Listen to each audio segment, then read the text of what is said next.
Hari ini kita menyaksikan bagaimana para muslim yang sejati, para mukmin yang hakiki itu berani tegak, berani berdiri dengan kokoh di hadapan kaum kufar, di hadapan kaum zalimin, di hadapan kaum mufsidin, para perusak di muka bumi ini.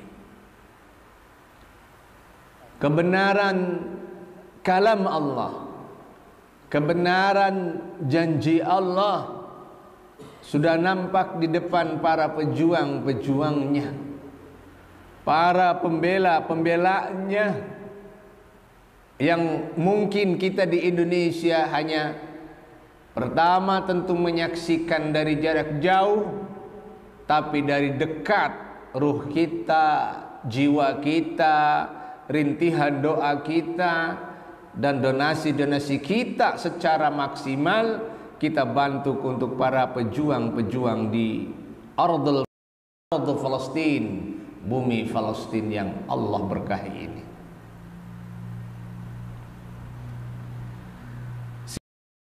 Al Jazeera, salah satu stasiun televisi Muslim di Qatar, hari ini, saat ini, sampai detik ini, penghancuran genosid, pembantaian ras manusia terus terjadi, apalagi ketika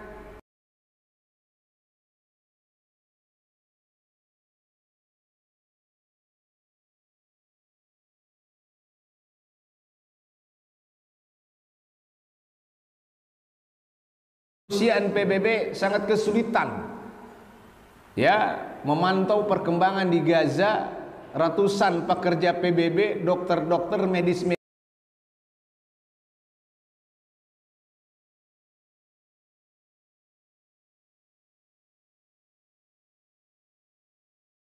saya ingin di sini mari kita kenali, mari kita ta'aruf dengan sifat maupun akhlak Yahudi, agar kita juga sama waspada bahwa tragedi kemanusiaan di Gaza adalah tragedi terakhir di muka bumi ini. Sifat Yahudi memang sudah Allah berikan penjelasannya secara secara idhar jelas. Yang pertama, sifat Yahudi adalah kitmanul haqqi wal ilmi. Mereka senang menyembunyikan kebenaran, menyembunyikan ilmu pengetahuan tentang kebenaran.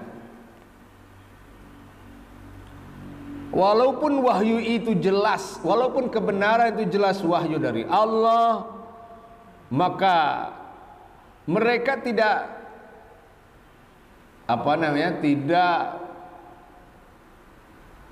tidak segan-segan menentangnya, menyembunyikannya, selama itu sesuai dengan orientasi, dengan target, dengan motivasi mereka.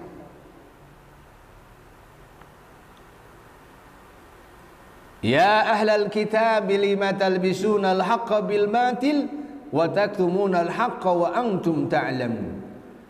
Wahai ahlul kitab, Yahudi di sini, mengapa kalian menyembunyikan, mencampur adukan kebenaran dengan kebatilan, lalu kalian menyembunyikan kebenaran itu padahal kalian mengetahui.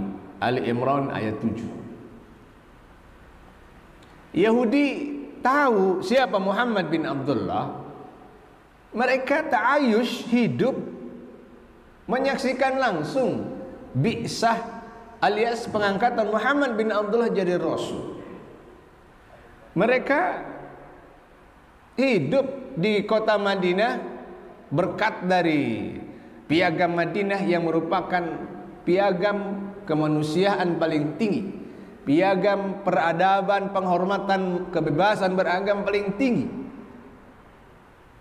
Tetapi ujung-ujungnya tetap mereka menyembunyikan kebenaran. Apa yang membuat mereka menyembunyikan kebenaran? Karena yang kedua kata para ulama, sifat dasar Yahudi adalah al-khiyanatu wal ghadur wal mukhada'ah. Mereka senang berkhianat, mereka senang menipu, mereka senang membuat rekayasa-rekayasa. Mereka sangat pede, seolah-olah mengklaim bisa menipu Allah. Wa ma yakhda'una illa anfusahum, padahal tidaklah mereka menipu kecuali diri mereka sendiri. Siapa yang paling kenyang dikhianati oleh Yahudi atau Bani Israel? Nabi Musa alaihissalam. Kurang apa coba jasa Nabi Musa alaihissalam?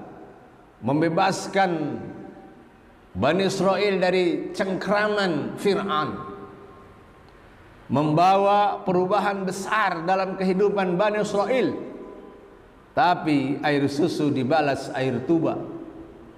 Ya, kebaikan dakwah yang hebat dari seorang Musa dibalas dengan khianat. Allah mereka khianati, Rasul mereka khianati ketika di Madinah, tatkala mereka dengan sembrono keluar dari perjanjian Madinah. Ada dua kabilah Yahudi, Yahudi Bani Nadir, Yahudi Bani Qainuqa, yang pada awalnya mereka taat dengan pasal-pasal pasal-pasal Madinah, tiba-tiba mereka mengkhianati, melanggar perjanjian. Maka Rasulullah sangat murka dengan pelanggaran itu. Maka kabilah Yahudi diusir total dari kota Madinah. Ya, salah mereka sendiri, khianat. Ya. Negara mana yang gampang mempermainkan resolusi PBB, aturan konvensi Jenewa yang tidak boleh membunuh sipil, boleh membunuh anak dan wanita dalam perang? Hanya Israel, hanya Yahudi memang yang mereka senang mempermainkan hukum, mempermainkan segala aturan dunia, tataran dunia, kalau itu membuat mereka senang, mereka membuat orientasi dan motivasinya tercapai. Ya. Sifat Yahudi yang selanjutnya kata para ulama adalah al-hasad. Mereka iri hati. Tatkala Rasulullah diberi hidayah, tatkala umat Rasulullah diberi wahyu oleh Allah Subhanahu wa taala, mereka timbul rasa iri yang dalam diri mereka. Mengapa nabi itu bukan dari kalangan Bani Israel? Mengapa wahyu itu tidak turun kepada Yahudi? Mereka sudah tahu Bapak Ibu sekalian bahwa akan ada nabi di akhir zaman. Mereka sudah tanabbu prediksi. Ternyata yang datang, yang menerima adalah Muhammad bin Abdullah bin Abdul Muttalib, alias bukan dari kabilah, bukan dari keturunan Yahudi. Hasud. Am yahsuduna an-nasa ala ma wadda katsirun min ahlil kitabi la yaruddunakum min ba'di imanikum kuffara. Senang sekali, hobi sekali orang kebanyakan ahlul kitab Yahudi, ya, kalau mereka berhasil memurtadkan kalian setelah iman menjadi kafir. Kenapa? Hasadam min 'indi anfusihim, karena rasa hasud dalam diri mereka. Min ba'di ma tabayyana lahumul huda, setelah datang kebenaran hidayah dari Allah Subhanahu wa taala. Rasa hasud. Makanya orang Yahudi tidak mau dia dikalahkan oleh bangsa lain, tidak mau hegemoni mereka diganggu, tidak mau segala ada orang kompetitor di dunia ini. Makanya lihat tragedi di Palestina, ada tragedi rasa hasud yang begitu dalam diri mereka, sehingga tidak boleh ada kekuatan militer mengalahkan militernya Israel. Teknologi perang mengalahkan kekuatan mereka.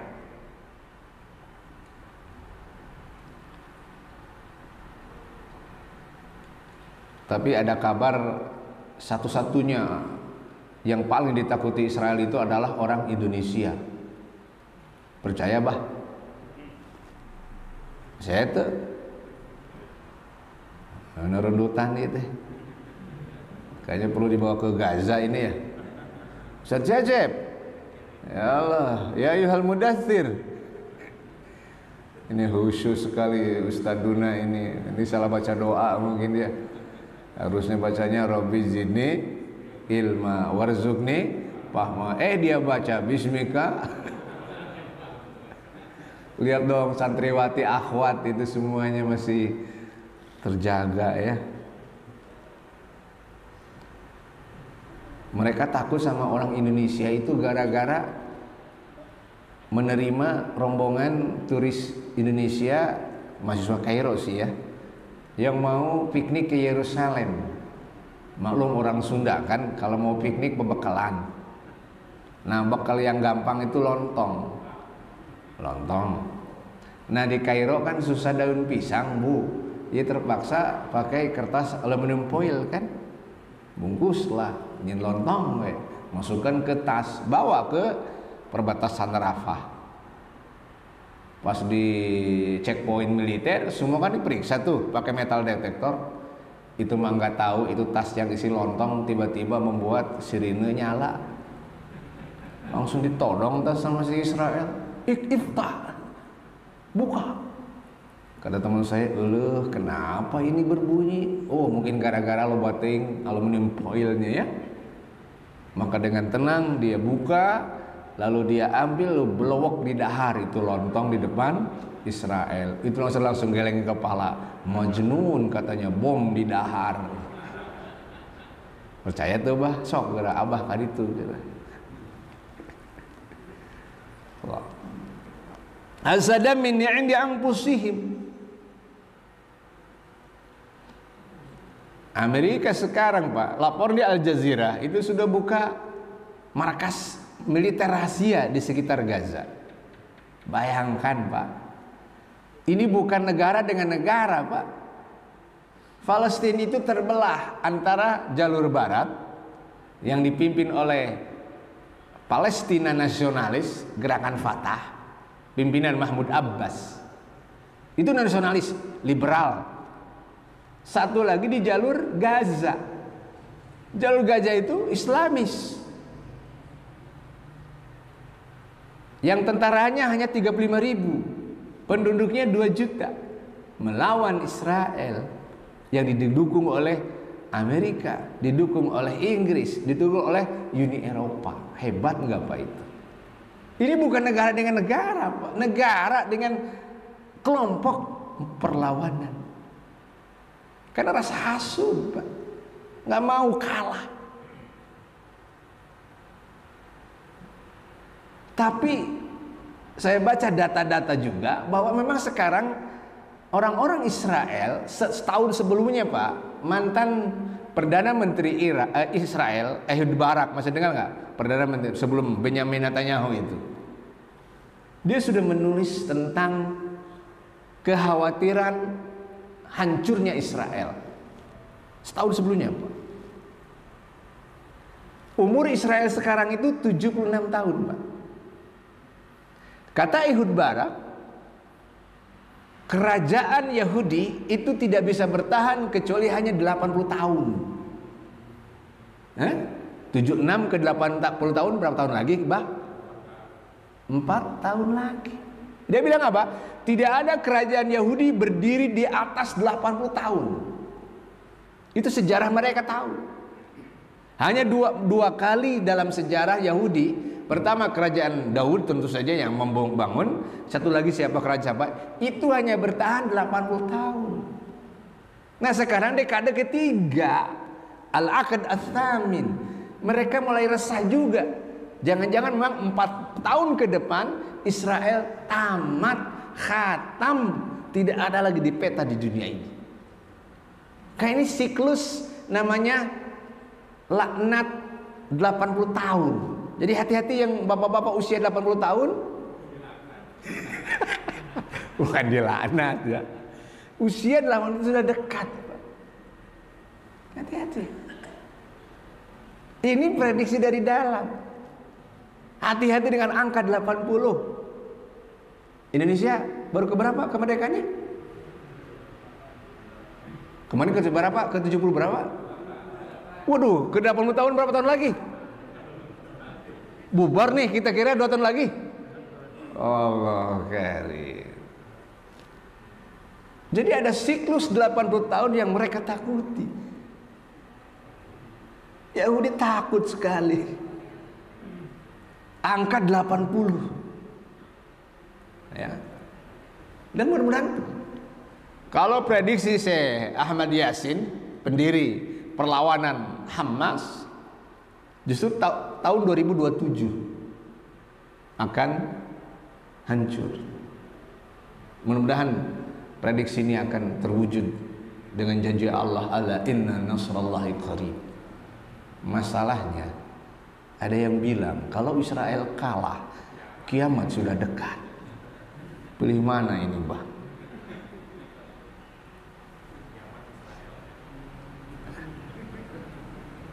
Seorang mursyid syekh di Mesir pernah ditanya oleh mahasiswa kita, "Syekh,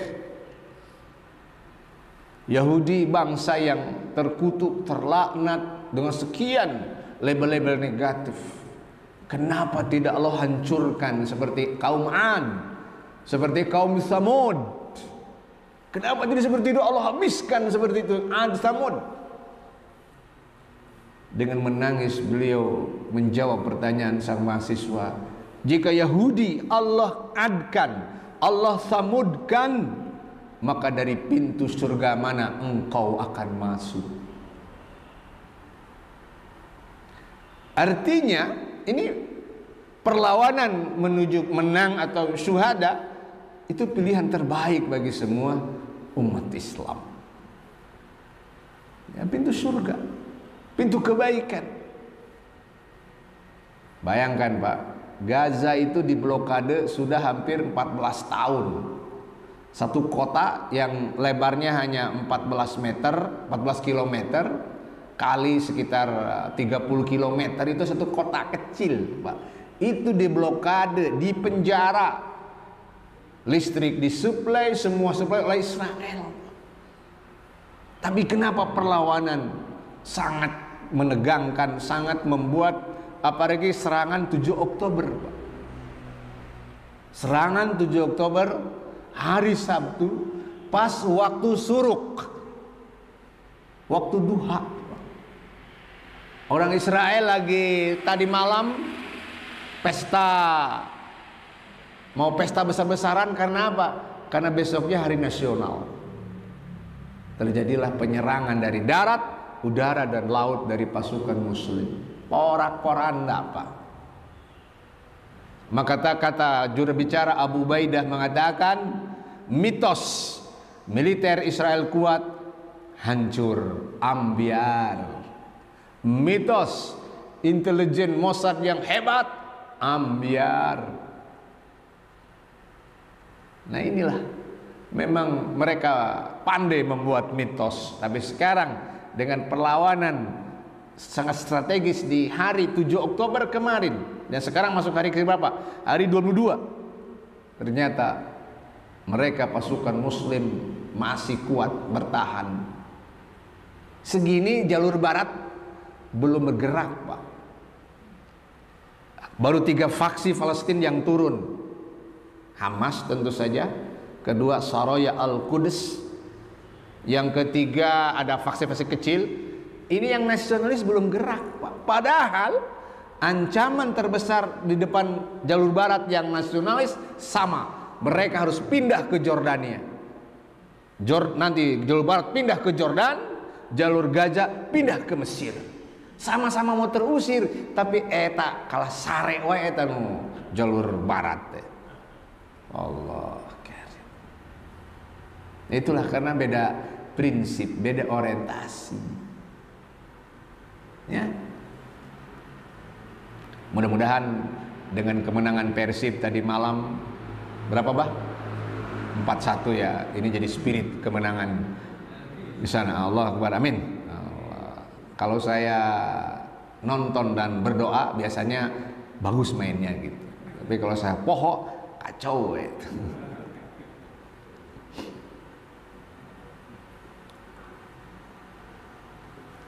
Sifat Yahudi selanjutnya adalah al-ibsad wa itharatul fitani wal hurub. Main. Karakter Yahudi adalah senang membuat huru-hara, senang menebar gonjang-ganjing fitnah di mana-mana, dan hobinya adalah al-hurub, war, perang.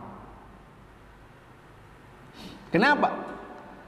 Sebab dengan perang Gaza kemarin ada persenjataan Amerika yang belum pernah dipakai. Nah, akhirnya dibeli sama Israel, dipakai oleh Israel pada perang Gaza sekarang. Jadi perang di dunia, perang-perang besar itu memang jadi jualan senjata, Pak. Jualan militer, peralatan. Kalau dunia ini damai, kasihan penjual senjata. Perang itu untuk jualan. Pertanyaannya kadang, dari mana pasukan Muslim Palestina punya senjata? Apakah ada yang memasok? Kita katakan, saya data terakhir menyebutkan semuanya adalah made in Gaza. Di bawah kota Gaza itu, Pak, itu terowongan-terowongan bawah tanah yang sudah kayak kota, yang lebarnya minimal 5 meter, panjangnya puluhan kilometer. Di dalam tanah itu kehidupan jalan, Pak. Dan produksi militer, persenjataan itu diolah di dalam apa? Di dalam. Mana ada coba? Ada nggak gedung persenjataan yang dihancurkan? Itu nggak ada, Pak. Karena semuanya di dalam. Kedua, engineer dari Gaza University itu orang hebat, Pak. Engineer, perancang, teknisi. Hanya dengan pipa kecil jadi roket.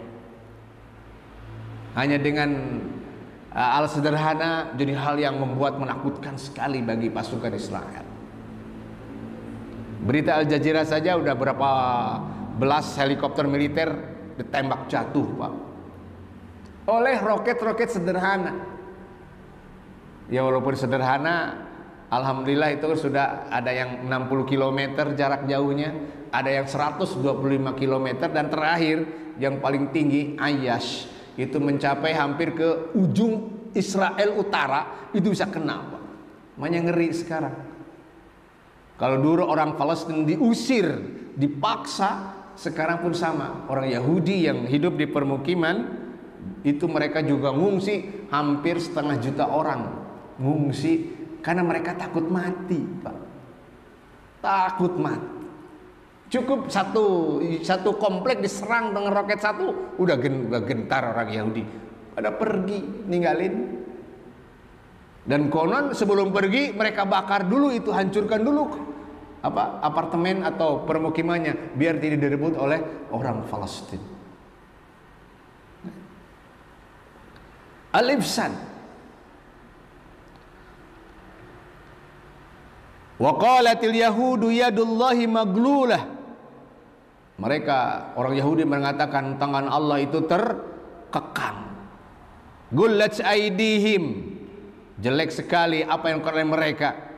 Walu'inu bima qalu, dan mereka dilaknat dari apa yang telah mereka katakan.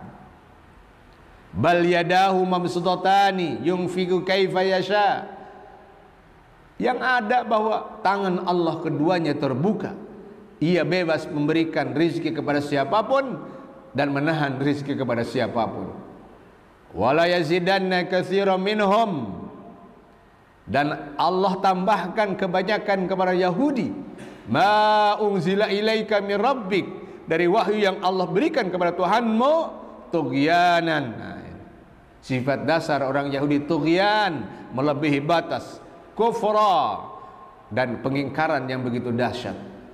Wa alqaina bainahumul adawata wal baghdha'a ila yaumil qiyamah. Allah tanamkan kepada diri-diri Yahudi sifat permusuhan dan kebencian sampai datang hari kiamat. Kullama auqadu nara lil harbi, setiap kali mereka menyalakan api peperangan, atfa'ahallah, Allah padamkan segera. Wa yas'auna fil ardi fasada, senantiasa orang Yahudi bergerak di muka bumi seraya menebar fasad, kerusakan. Wallahu la yuhibbul mufsidin, padahal Allah tidak menyukai orang-orang yang mufsid, berbuat rusak. Nah, ini sifat fasad, destruksi. Rumah sakit dibom, gereja ortodok Pak, yang Nasrani 300 tahun usianya dibom. Musuh agama mana ini coba? Semua agama benci. Oh, kata-kata Israel itu kan jadi tameng, pasukan perlawanan katanya yang dibom itu. Orang-orang gajah mengatakan, mana ada pasukan di belakang gedung yang runtuh, rumah sakit yang itu orang sipil semua. Fasad, ifsad. Nah, wallahu la yuhibbul mufsidin. Yang selanjutnya sifat Yahudi adalah tahrif kalamillahi ta'ala wa syar'ihi. Kalam Allah, syariat Allah ditahrif, diobah-obah, diamandemen sesukanya. Ya. Wal kizbi 'ala Allahi bima yattafiq ma ahwaihim wa a'ra wa aghradimil fasirah. Mereka senang juga berdusta atas nama Allah, ya, kalau itu sesuai dengan hawa nafsu maupun motivasi jelek mereka. Taurat itu kitab asli mereka, dirobah-robah, diamandemen, jadilah Talmud. Talmud itulah yang menjadi dasar ideologi Yahudi, yang di dalamnya sangat rasialis sekali. Ya. Wa yas'auna fil yuharrifuna al-kalima am mawadi'ihi. Mereka senang merubah-rubah wahyu dari asal yang benar, dari pangkal yang benar. Mereka buat lagi aturan-aturan hidup yang padahal itu menyeleweng dari ajaran Taurat, yang dianggapnya itu adalah bagian dari wahyu. Jadi mereka biasa mempermainkan kitab Allah, mempermainkan kebenaran agama demi kepentingan dunia. Ya, hancurlah, hancur Bapak Ibu sekalian.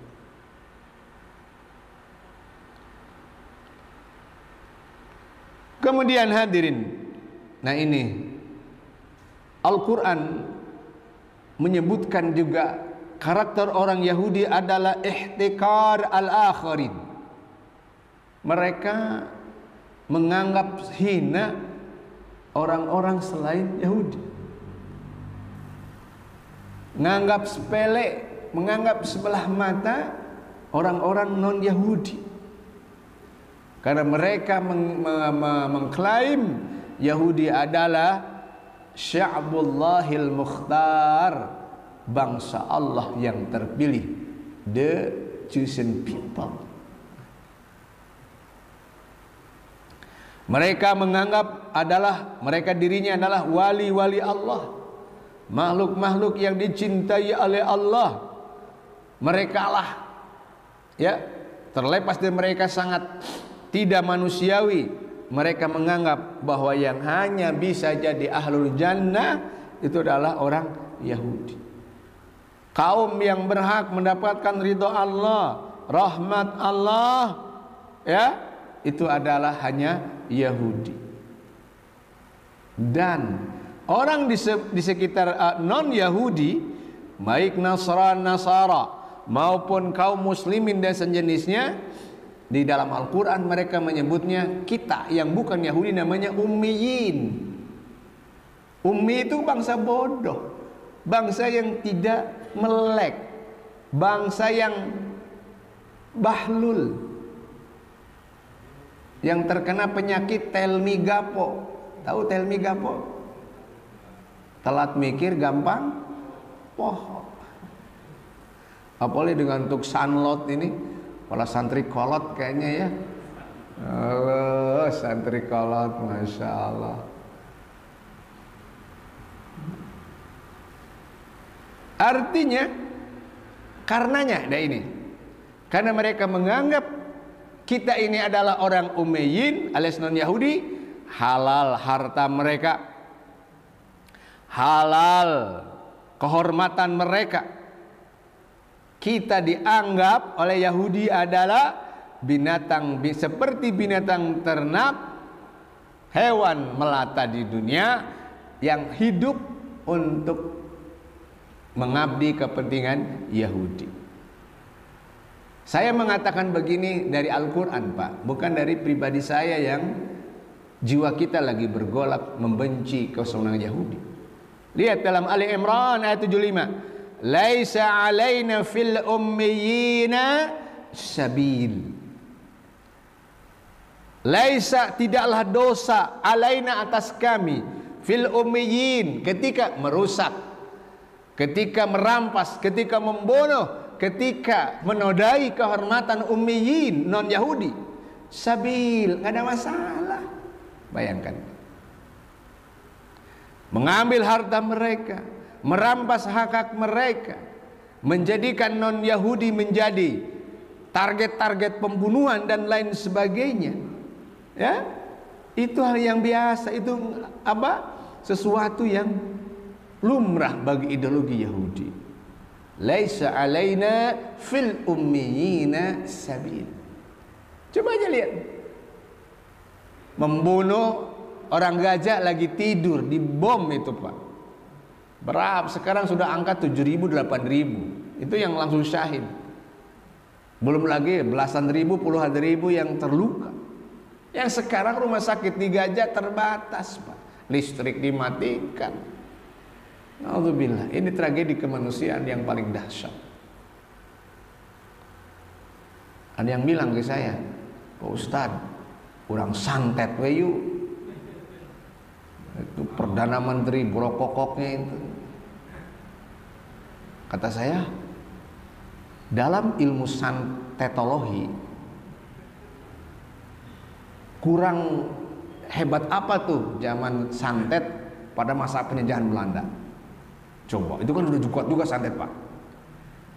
Ada nggak jenderal Belanda yang bisa tumbang gara-gara santet orang kita? Dukun kita yang paling hebat. Ternyata itu nggak mempan, Pak. Dalam ilmu santetologi belum ada roaming internasional, Pak. Yang nyantetnya orang hidung pesek, mohon maaf, yang disantetnya mancung. Jadi nggak kena, Bu. Yang kena itu yang pesek ke yang pesek. Jadi kalaupun ingin nyantet Perdana Israel nggak akan kena, Pak, karena beda zonasi. Tapi kita katakan itu adalah zalim. Nggak boleh berjuang demi kebenaran memakai alat yang zalim. Tapi lihat perjuangan cerdas para pasukan muslim di sana. 250 orang tentara dan sipil ditawan oleh siapa? Oleh Palestina. Termasuk jenderal besarnya, Pak, yang dipermalukan dengan celana pendek waktu ditangkap. Itu jenderal besar loh. Terakhir ada letkol yang dia berduduk dampingan dengan Perdana Menteri juga ditangkap lagi, Pak. Ini berita. Kalau Bapak ikut telegram, saya ikut telegram beberapa ini yang langsung dari Gaza. Subhanallah, kita optimis bahwa ini perlawanan ini sudah membuahkan hasil. Yang konon tentara Israel tidak akan berani berperang kecuali pakai pampers, popok, Pak. Saking apa? Borangan. Yes. Ummiyin katanya. Kita dianggap ummiyin. Boleh diperlakukan bagaikan hewan ternak sesuka si pemiliknya. Jadi bagaimana coba sifat kemanusiaan, rasa kemanusiaan di kalangan Yahudi ini? Walaupun ada juga Pak, saya pernah belajar sedikit lah tentang Yahudi. Pakarnya adalah Profesor Abdul Wahab Al-Masiri, seorang dosen dari KAI University. Ada satu, Yahudi itu terbelah-belah juga Pak, beberapa faksi, ordo, sekte. Itu ada satu sekte yang lumayan agak bersahabat dengan Palestina, yang tidak terlalu rasialis. Nah, yang menjadi ummiyin, sikap ummiyin itu adalah Yahudi yang membawa ideologi Zionism, Bukit Zion. Nah ini, yang mereka memang sangat ekspansioner, sangat senang berbuat brutal. Hanya 1-2% Ortodoks ini ada yang mereka tidak senang. Kemarin aja di Tel Aviv kan sempat demo mereka, lebih sedikit sih. Ya, ada satu sekte yang dengan PLO itu bersahabat, karena mereka menghormati orang Palestina. Tapi kan apalah artinya hanya 2% dari Yahudi Ortodoks melawan hegemoni Zionism yang sedang menjadi pemilik penguasa di dunia pada saat ini. Insya Allah dengan perlawanan, dengan keteguhan, mereka akan kalah dengan sendiri insya Allah. Sifat terakhir dari Yahudi, kata Al-Quran, adalah qaswatul qulub. Hati mereka yang keras, hati mereka yang tidak pernah terbuka menerima kebenaran. Sebagai apa? Siksa dari Allah, karena mereka senang melanggar perintah Allah, senang memberontak dengan risalah-risalah para rasulnya. Fabima naqdihim mitsaqahum la'annahum wa ja'alna qulubahum qasiyah. Al-Maidah 13. Karena mereka senang melanggar perjanjian, mitsaq, la'annahum, kami laknat mereka, wa ja'alna qulubahum, dan kami jadikan hati mereka qasiyah, mengeras, membatu, tidak pernah bangkit rasa kemanusiaannya di tengah kekejaman yang melebihi batas terhadap penduduk Gaza, terhadap orang Palestina.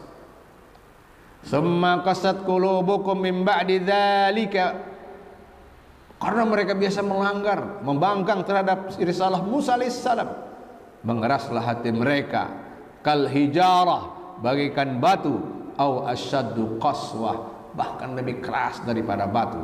Al-Baqarah 74. Belum lagi mereka sangat tamak terhadap kehidupan dunia. Belum lagi mereka sangat tinggi kebencian diri mereka kepada kaum muslimin, sehingga mereka pun membuat rekayasa jelek jahat kepada kaum muslimin. La tajidanna asyaddan nas, sungguh engkau akan temukan ya Muhammad manusia yang paling tinggi adawatan permusuhannya lilladzina amanu, terhadap orang beriman. Siapa itu? Al-Yahuda, orang Yahudi, walladzina asyraku, dan orang-orang yang berbuat musyrik.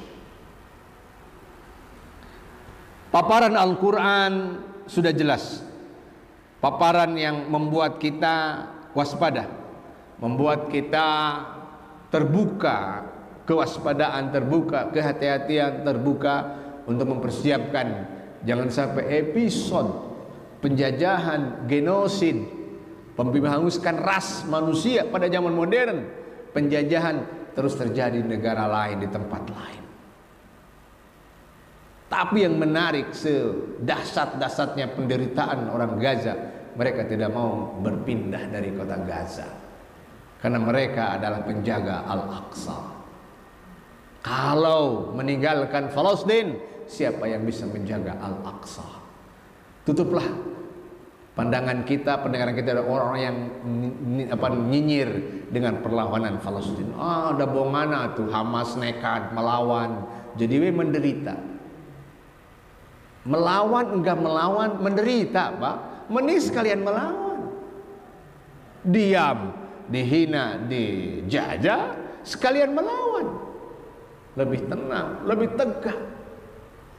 Masya Allah. Itulah saya kira paparan di tengah senyapnya pagi ini. Senyap, tenang. Ustaz Cecep udah bangun ya, alhamdulillah. Ya Mudathir, Ustaz Cecep ini alhamdulillah ini. Bagi para sanlot, santri kolot ya, insya Allah yang bahasa Arabnya jangan ditanya. Oh, saya udah diminta belajar bahasa Arab sama Ustaz Cecep. Saya bilang, kalau mau diberangkatkan ke Gaza, oke, saya ajarkan bahasa Arabnya. Tapi kalau nggak jadi berangkat, ngapain saya? Capek-capek belajar bahasa Arab, tidak berangkat ke sana. Tidak usah berangkat, Pak. Dukungan diplomatik, dukungan ekonomi, dukungan lahir batin itu yang mereka terima, insya Allah.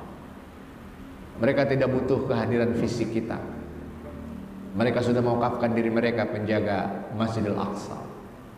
Kita membantu, kita menyokong, kita selamanya percaya bahwa kemenangan Allah itu sangat dekat. Ala inna nasrullahi qarib. Insyaallah. Barakallah. Fadal. Kalau ada yang terima kasih Ustaz. Mohon maaf mungkin ya, jadi ini santrinya tadi kasakitan gitu, jadi ada yang bayar. Alhamdulillah tadi sudah disampaikan bahwa mengenai tentang apa perjuangan dan perjalanan bagaimana itu gajah dan bagaimana orang Yahudi ciri-cirinya yang tertera di dalam Al-Quran kita sudah banyak tahu. Terus selanjutnya mungkin ada pertanyaan mana Bapak? Ada? Harusnya pada salawat dulu, ini namanya supaya bangun gitu kan? Sallallahu ala Muhammad. Ada Pak? Yang terima kasih sama Pak Hasan.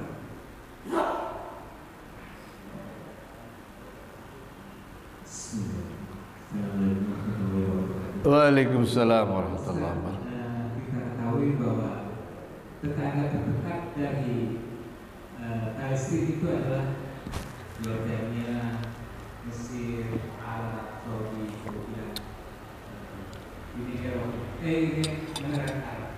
Nah itu Yaman. Kenapa mereka sampai saat ini masih belum apa istilahnya? Katakanlah belum membantu secara terang-terangan. Padahal kita yang jauh-jauh secara diplomatis sudah memberi mohon pencerahan. Terima kasih. Ya, maka satu orang lagi. Assalamualaikum. Waalaikumsalam warahmatullahi wabarakatuh. Pak Ustaz, saya ingin bertanya, kalau kita baca dari literatur bahwa kenapa Palestina itu gagal melawan Israel, itu karena banyak sangkaan bahwa Hamas itu adalah Syiah. Jadi Saudi Arabia sendiri ragu membantu mereka. Nah, apa yang saya ingin tanyakan, apakah kita sebagai orang Islam mendahulukan dulu membagi-bagi kelompok kita, atau sebenarnya kita berjuang dulu baru selesaikan masalah-masalah itu? Kemudian yang kedua, walaupun kita dilarang membicarakan politik, tapi mungkin sedikit nasihat dari Ustaz untuk menghadapi pemilu ini. Apakah kita mengelompok-kelompokkan diri kita sendiri, atau sebenarnya kita harus mendukung dulu yang menurut kita sama-sama Islam? Terima kasih Pak Ustaz. Assalamualaikum warahmatullahi wabarakatuh. Ini dua aja berat ini pertanyaannya ini. Ini ada kopi morning nggak nih? Ada buriam? Oke, saya jawab apa adanya ya. Kalau ada bubur ayam, saya pedas nih. Mau yang apa adanya atau ada apanya? Saya Cecep. Apa adanya dulu ya. Oke. Mengapa 200 juta bangsa Arab tidak turun membela Palestina? Seorang Fahmi Huwaidi itu pernah mengatakan, mengalahkan Yahudi itu gampang, Pak. Kencingi aja Tel Aviv dengan 200 juta orang Arab, banjir itu Tel Aviv. Israel. Kan Yahudi hanya 5 juta, Pak. Orang Arab 200 juta. Pertama, ada kegagapan diplomatik.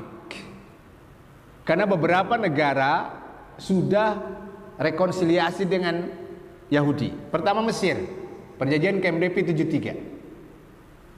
Karagok Mesir itu. Oke. Sekarang diikuti oleh Emirat.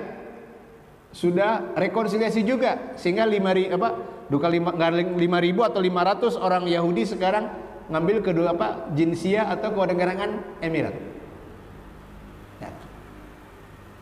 Jordania juga ikut perjanjian Oslo, perjanjian perdamaian. Oke. Belum lagi Palestina sendiri yang diinisiasi oleh PLO. Tahu PLO? Pengusir lapar orang, ingat bubur. PLO yang didirikan oleh Yasser Arafat. Lihat perjanjian damainya. Damai dia. Walaupun hanya dapat tanah 20%, lumayan Cina. 20% Pak, itu hanya di jalur barat dan Gaza. 80% akan milik Israel. Lumayan katanya. Coba lihat. Jadi friksi di tengah ijtihad politik itu agak problem, Pak. Saudi sebelum konflik Gaza hampir-hampiran, Pak. Hampir-hampiran ketok palu ada tatbi', rekonsiliasi. Kalau di kalangan rakyat Arab itu sepakat, Pak. Pokoknya nggak akan ada rekonsiliasi dengan Israel kalau di tingkat rakyat.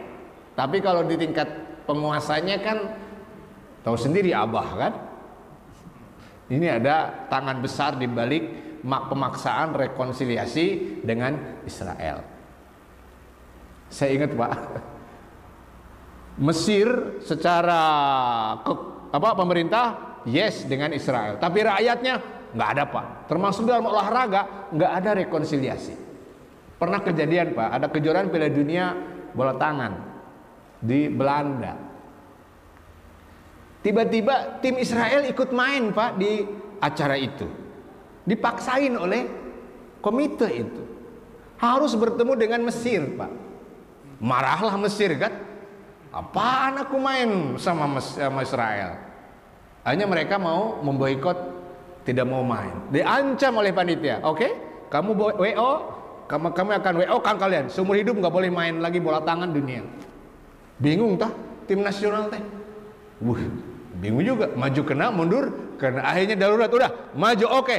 Kita lawan Israel dengan bola tangan. Mainlah bola tangan. Itu 6 terbaik dunia, Pak, bola tangan Mesir. Kalah total Israel dengan 2 pemain Israelnya babak belur, Pak. Ada yang patah, ada yang benjut karena ketika namanya bola tangan kan ngikutnya agak halal, Pak. Bukan bola kaki kan? Bola kaki kan kelihatan atuh dong. Itu sampai dipoto, Pak. Atlet Israel ada yang patah tangannya itu. Sama si Bilal itu pemain Mesir. Bongana suruh main. Jadi begini itu. Saking tidak ada rekonsiliasi. Nah ini. Sebenarnya kalau bantuan ekonomi, Pak, semua negara Arab sudah siap. Hanya masalahnya jalur Rafah itu diblokir sama Israel. Saya punya data, semua negara Arab nyumbang, Pak. Tunisia, Qatar apalagi, Jordan yang paling dekat, semua udah siap bantuan kemanusiaan, Pak. Tapi ini jembatan penyeberangannya tidak boleh dibuka oleh Israel kecuali setelah Mesir menyiagakan pasukan tanknya baru mulai mikir itu. Karena kalau Mesir sudah marah, habis tuh. Baik.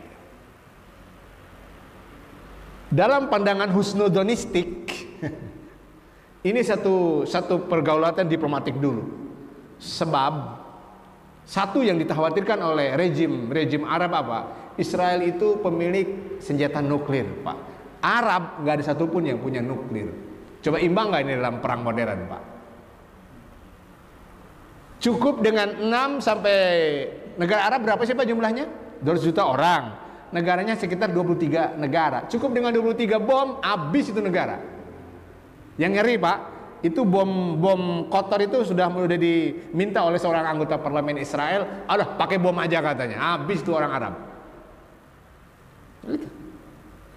Nah ini, takut dengan itu, dengan nuklir. Makanya sebenarnya kalau dunia ingin damai harus sama-sama punya nuklir, biar tidak terjadi perang, kecuali ingin kiamat berjamaah. Coba lihat, Pakistan punya nuklir nggak? India punya nuklir. Itu pernah gelut nggak coba India Pakistan? Ya paling kecil-kecilan doang lah, seling sikut. Kenapa? Sama-sama punya nuklir. Itulah hebatnya Pakistan. Nah, makanya kita berharap dengan tragedi kemanusiaan ini sebenarnya peluang umat Islam, negara Arab untuk secara diplomatik putuskan hubungan dengan Israel, buat koalisi negara Islam yang kuat, termasuk mari imbangi juga dong kekuatan militer Israel dengan kekuatan militer negara-negara itu. Itu bahaya. Dan nanti kalau saya dikirim, ada tiketin sama Abah, saya keliling ke negara-negara Arab, insya Allah ya, pesan Abah saya sampaikan. So, Abah arca manik teh atau awas namun tadi. Pertanyaan kedua, kenapa Hamas masih dianggap Syiah sehingga Saudi enggan? Ada data, kayak saya mantan wartawan sih ya, dikit-dikit lah ada. Dalam teori perang, sumber senjata dari manapun, selama bisa membantu perlawanan, mengapa tidak? Lihat Pak, ilmu roket itu banyak diambil dari Rusia. Itu ilmunya Pak, bukan barangnya. Disadap di ini. Rusia tahu sendiri kan. Termasuk konon katanya Korea Utara pun menjadi inspirasi dalam hal kekuatan roketnya. Walau apakah ini dari drill? Saya kira kalau Korea Utara masuk Gaza nggak mungkin lah. Saya agak impossible. Belum lagi bocoran Pak, pasukan Amerika yang meninggalkan Afghanistan itu banyak, hampir 40 triliun Pak persenjataan yang canggih-canggih di sana. Konon itu masuk ke pasar gelap. Kalau di pasar gelap ya tuh siapa punya duit beli kan. Nah dalam teori perang sih ya darurat lah beli alat dari siapapun selama untuk kemenangan perjuangan lah. Itu aja saya kira darurat. Tapi kalau disebut ideologi Syiah, saya kira jauh ya, karena orang Gajah nggak pernah suasiyah. Kalau orang arca maniknya juga namanya suasiyah wae, Syiah kan. Ternyata tidak Pak. Karena Syiah itu nggak bisa secara ideologi, Syiah nggak bisa tiarap Pak, pasti dia nampak. Saya tanya, kapan berdiri Hamas? Itu tahun 80. Ya, ada nggak perayaan-perayaan keagamaan yang mirip dengan Syiah? Saya katakan, saya sebagai akademisi mengatakan tidak sama sekali. Padahal itu yang namanya ideologi, ritual Syiah itu wajib Pak, minimal Muharram, Karbalaan, pasti ada Pak. Ini nggak ada. Ini anak-anak madrasah, anak-anak tahfidz Quran, dididik oleh Syekh Ahmad Yasin, bahwa selain ngaji juga bisa gelut. Jadilah anak-anak Hamas, Harokah Muqawamah Islamiyah. Kalaupun ada koalisi strategis militer, ilmu, ya wajarlah lagi gelut Pak. Dari preman pun ambil aja ilmunya, kan yang penting bisa gelut. Tergantung bagaimana kita menggunakan senjata ini untuk apa. Itu yang saya tahu. Lah, gimana Hizbullah? Ya, kalau Hizbullah jelas Syiah. Tapi ke dalam teori konflik, karena sama-sama memusuhi Israel, ya manfaat dong, gitu kan?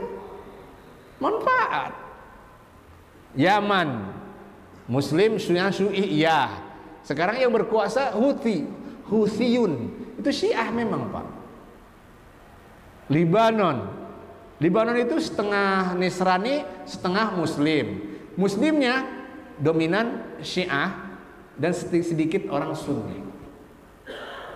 Kita berharap sebenarnya ketika ada musuh bersama, maka Syiah Sunni bisa satu. Kalau sudah beres musuh bersama, tinggal kita toleransi lah. Janganlah sesama ahlul millah, agama Allah, itu saling bunuh-membunuh. Aturan. Tapi dari segi sudanistik memang susahlah. Rejim-rejim Arab masih dicekoki mungkin dengan bahaya Syiah kalau orang Syiah berkuasa. Saya kira terlalu paranoid kalau dari segi militer ya. Kalau dari segi fikroh jelas. Al-Azhar saja itu mencoba ingin ada takrim semacam rekonsiliasi antara Syiah dan Sunni. Artinya gini, silahkanlah Syiah masuk ke Al-Azhar, tapi nanti juga Al-Azhar harus masuk ke Iran. Ternyata orang Irannya nggak mau Pak. Giliran masuk ke Azhar senang, tapi ketika Azhar sedangkan di sana nggak mau. Kata Syekh Mansur, nggak jadi mun kieu mah atuh berdoa atuh. Kan nggak fair harusnya kan. Gitu. Ya saya kira saya katakan tadi tidak semua Syiah itu jelek. Ada Syiah yang masih dekat dengan Ahlus Sunnah. Itu yang diperkuat. Ya. Itulah. Kalau terakhir nih fatwa politik sebelum ngabubur ya. Pokoknya tunggu ini live ya. Tunggu instruksi imam besar ya. Pilih pun uwa, catat tanya. Siapa uwanya? Tunggu we pokoknya, oke?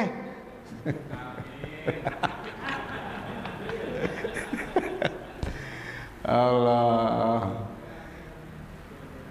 Fatwa saya sederhana. Pertama, inna khaira man istajartal qawiyul amin. Yang nanti kita pilih adalah al-qawiyyu yang kuat, al-amin yang jujur. Ini Quran, awas jangan diplesetkan. Al-qawiyyu al-amin, kuat akidah, kuat ilmu, kuat akhlaknya. Al-amin baru punya integritas, lurus. Al-Quran menyebutkan kuat dulu baru jujur. Jangan jujur duluan baru kuat, enggak. Kuat dulu, punya integritas, punya wibawa, baru jujur. Abu Dzar Al-Ghifari kurang gimana jujurnya, lurus akhlaknya, tapi tidak punya leadership yang kuat. Jadi tolak oleh Rasul untuk jadi pejabat. Jadi kuat dulu, strong leadership. Ya, baru Al-Amin orang yang kedua. Muslim Amerika pernah curhat ke Syekhul Azhar di musim Pilpres Amerika, kan bingung umat Islam di sana. Milih mana coba? Yang satu Kristen, yang satu kata kafir. Semuanya juga nggak ada pilihan. Apa kata Syekhul Azhar? Apa dampaknya kalau kalian memboikot pemilu Pilpres, pemilu Amerika? Berat Syekh, nanti kita maunya dianaktirikan lah sama presiden terpilih. Oh gitu. Madaratnya besar kalau kalian boikot? Iya. Jadi harus ikut. Bagusnya gitu sih. Oke. Berarti kalian harus ikut dong. Lihat pertimbangan lokal Muslim Amerika. Yang kedua, siapa yang dipilih? Ini juga non Muslim, ini juga non Muslim. Kata beliau apa? Pilihlah calon yang lebih minimalis madaratnya. Waktu itu Clinton yang menang Pak. Itu dianggapnya Clinton agak lumayan bersahabat dengan komunitas Muslim. Akhirnya digital Clinton menang Clinton. Itu non muslim di Amerika. Sekarang di kita, kalau isyarat Quran di tiga-tiganya tidak ada sama sekali, ya udah ambil yang paling minimalis madaratnya. Apalagi kalau ada, yaitu si Uwa eta we-nya. Siapa itu Uwa? Tunggu nanti setelah ada komando ya. Yang jelas, jadikanlah pilihan-pilihan demokrasi ini bukan sesuatu yang membuat pecah belah kita, jamaah kita, apapun pilihan orientasi, mari ini adalah jamaah masjid. Tidak akan dipilah-pilah oleh ketua DKM pilihan politiknya ya, ribet nanti ya, pakai KTA dan KTP politiknya nggak ada. Marilah, ini rumah Allah, jadikan kita kebersamaan menjadi ikhwanan, bersaudara, walaupun mungkin ya gesekan-gesekan pilihan-pilihan orientasi yang berbeda. Insya Allah ya, kita udah dewasa. Masjid Al Hidayah ini sudah berapa pilpres kan, aman aja kan?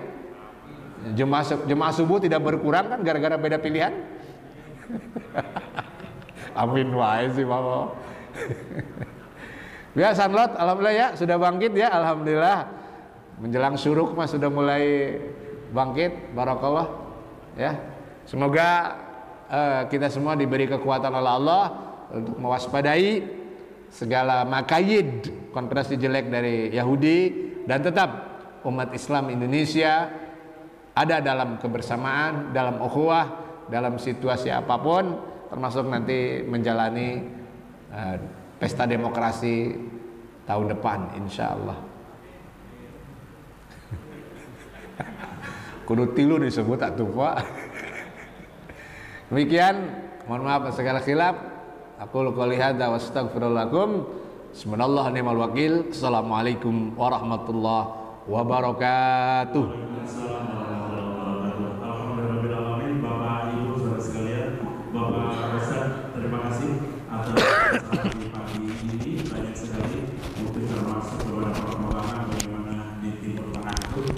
Sudah dibahas oleh Pak Ustaz, dan juga mungkin yang Bapak pada ciri-ciri orang-orang Yahudi itu harus dicatat loh Pak. Ya, ciri-ciri orang Yahudi harus dicatat loh Pak. Jadi jangan sampai kita seperti mana gitu. Nah itu kalau kita apa-apa insya Allah tinggal menghindari. Jadi kita jangan sampai ciri-ciri yang tidak tahu-tahunya malah diikuti gitu.